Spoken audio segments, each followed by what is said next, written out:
honored last night to attend Eddie Corrales' lecture that he did here, and usually I'm working, and so I got to actually sit through the entire course, and I really enjoyed that, Eddie. You did a great job.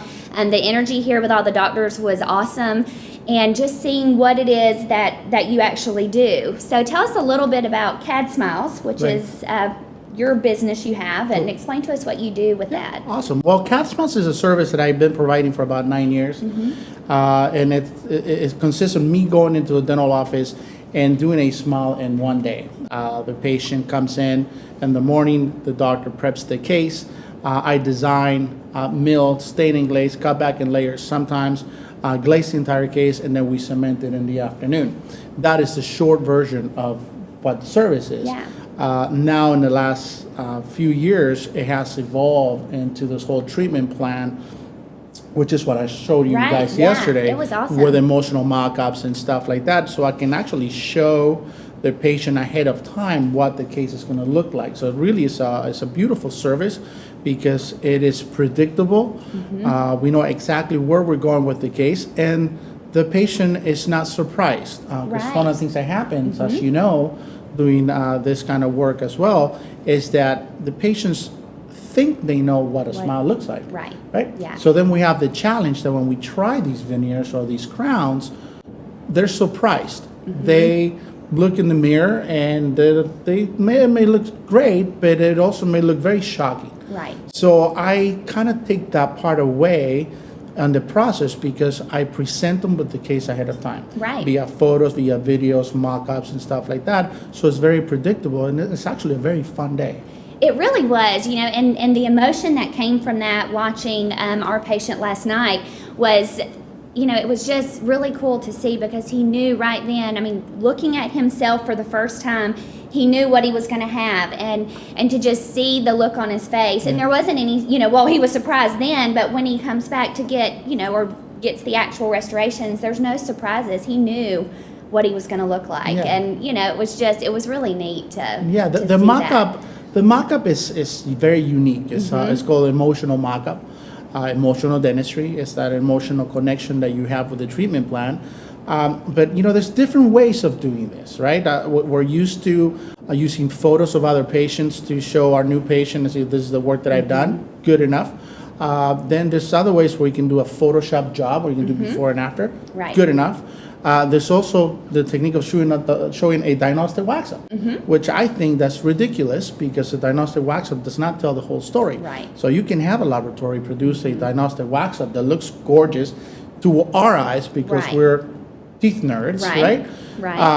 And it looks great, but it doesn't really tell the story to the patient. No. So when we grab that wax-up and put it in a patient's mouth, and now the patient can actually watch a video with that mock-up in the mouth, that's just a beautiful thing. It really was, and the video was one thing that was great to me, was to actually, we can take photos and things like that, but to see them speaking and talking, and the befores and afters was just brilliant, the way that you do that. So I loved it. Yeah, it brings up the natural part of the patient. Right. Because the patients, when they look at the camera, when you start filming it with either a good camera, with an iPhone like I tend to do it, they just act natural. You tell them a joke and they act natural. They just laugh, and you capture the true moment when they're happy. Right? Because if you want to take a still picture of it, they sometimes give you the fake smile, right? Right. So when you start talking to them, then you show them those videos, and they look natural, and they fall in love with themselves. They do.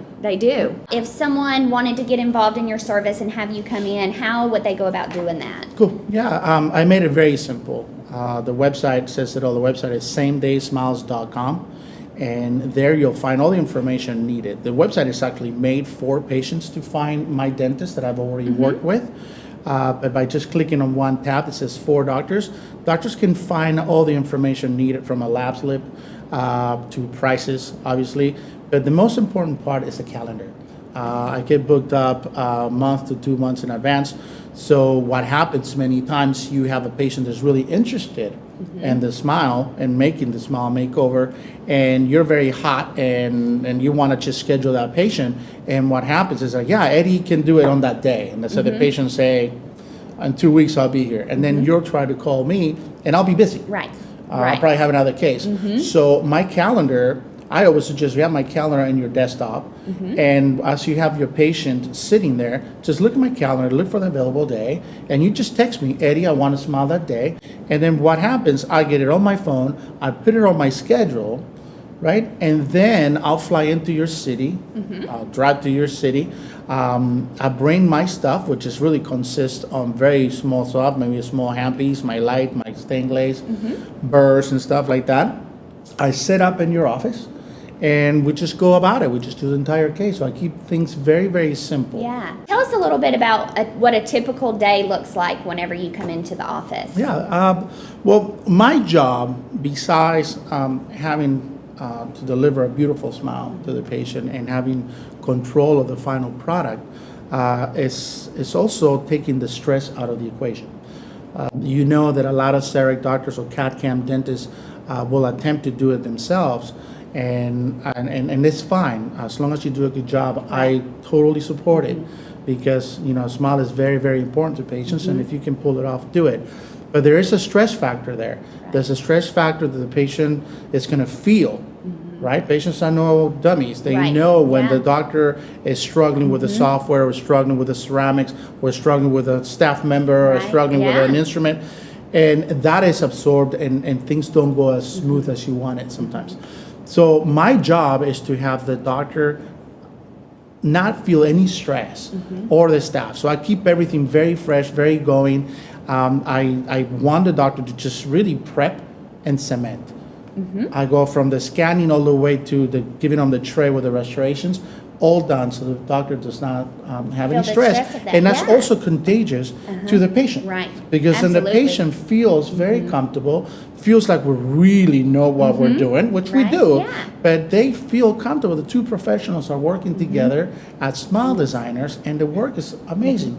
That also allows us to give them a natural result. And the natural result comes from the artist that does the smile. It's my version of what the smile is supposed to look like, correct? Yeah. And if you don't have that, sometimes you get into this battle with the patient that, is it open, embrasure, good for me? Is this too long? Is this too short? And you don't want to be in that. No, that's just the wrong way to go. When we go in this route, we have full control of the case and also the patient's mind. Because we have the freedom of doing something that's going to look very, very natural. And even if we miss, we do one embrasure, it's a little bit more open than another embrasure on the other side. It's actually a signature. We can just say, this is made just for you. Just for you. And the patients are going to love that. Yeah. And that's what the doctor takes out of this. The staff is going to fall in love with the process because we have fun. The staff usually sits around me and watches me contour and stain and glaze, so they get a little bit of a training going on. They also watch me design the case. So there's a lot of advantages. I think it's a great experience for the entire office, for the entire day. So the way we go about it is that the doctor preps the case in the morning. Let's just say 8 o'clock in the morning. We prep the veneers. By 10:15, we go ahead and scan. We also take a polyvinyl impression for me to put all my restorations in place as we mill them. And then at 10:15, the patient can have temporaries from the mock-up stent that we have from our wax-up. So the patient, at least for my standards, what I like, and I explained it yesterday on our course, the patient should have provisionals. Right. Remember? Yes. Which is removable temporaries. And they can leave the office. They can go for a few hours until about maybe 2 o'clock in the afternoon. That's how long it would take me to mill all the restorations and finish them up. And they can go, to the spa. I always encourage my dentists to have. I love when you said that. Yeah, to have, because most of the patients are going to be women. Right. And and they like to be pampered, and you got to make it look like you being pampered. This is your day. We're taking the fear of the needles and the sound and the smell of a dental office, and now we turn it into a spa, right? So you either send the patient to a spa to get mani-pedis, let's say, or whatever you can bring the mani-pedi person to your office and get them down there. Dim the lights, have a nice screen with a movie. Make them feel like they're not in a dental office. That takes a little bit of the stress off me also. Right, yeah. And then by 2 o'clock, 2:30 is when I want my doctor, my dentist, to start trying the restorations. The reason why I do this is because the body gets tired, right? We have to go with the energy of the day. It's 8 o'clock in the morning, Eddie's in town, everybody's like, yeah, let's go, let's do this, yeah, everybody's happy. So our energy goes up and it's really great. By noon, we need lunch. Our tummies need lunch, and we need to get this going. So I'm designing a meal, and this is my part. At lunch, you guys eat. I work. By 2 o'clock, you have that new energy from the lunch, and you're ready to rock and roll. You're ready to cement. So the doctor can have the control of cementing and paying attention to the most tedious part of the process, which is cementing. Yes. So they start trying things on. By 3 o'clock, we're cementing. If we disrespect this protocol, if we start trying things in like around 4:30, what happens is that not only the doctor, but the staff members start looking at the clock. It's 5 o'clock, kids get out of school, the night is coming nowadays, the body starts feeling different, people kind of want to leave. Yeah. It makes it for a very long day. So it's a big difference between 2:30 and 4. It's just a big jump in the energy that you have in the group. So that's what I try to do. You know, being in the dental profession, we've all had that moment to where you've changed someone's life, you know, and you sit in front of them and you see the tears come down, and you know that what you done for someone was great. You not only changed their life, but their families and their coworkers and things like that. So I'm sure you've had many experiences like that, but, you know, what's one that really sticks out to you as kind of a life changer? Yeah, you know, I mean, there's many. I've done these cases around the world. Like I said, for 9 years, I've done over 2,000 cases, from simple cases as 4 units to full mouth reconstructions. And I got to tell you that I've changed a lot of people's lives and improved their lives. But there's one that really stands out, and it's Cheryl is the patient. And I've told this story many times in my presentations, which is a gal that that really had really bad dentition, a really bad bite, a really bad hairdo, all kinds of things going on for her.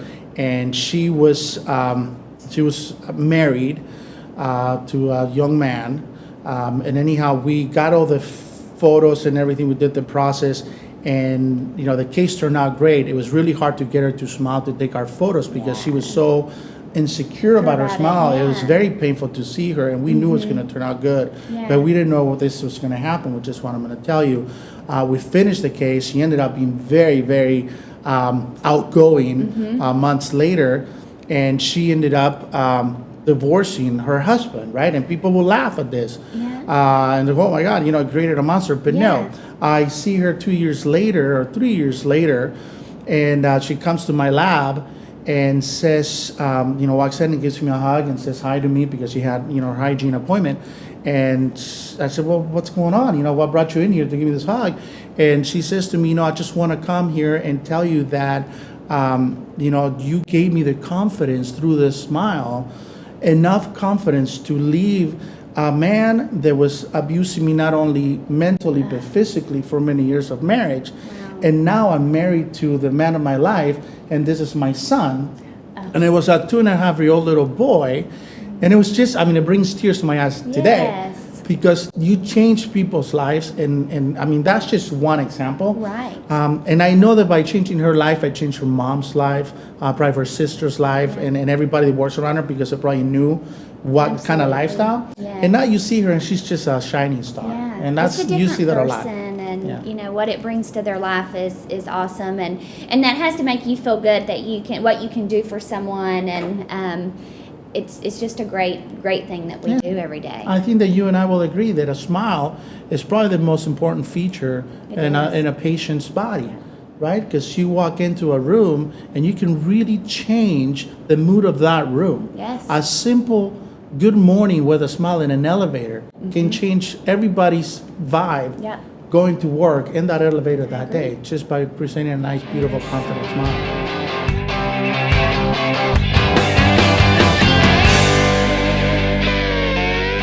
With my story.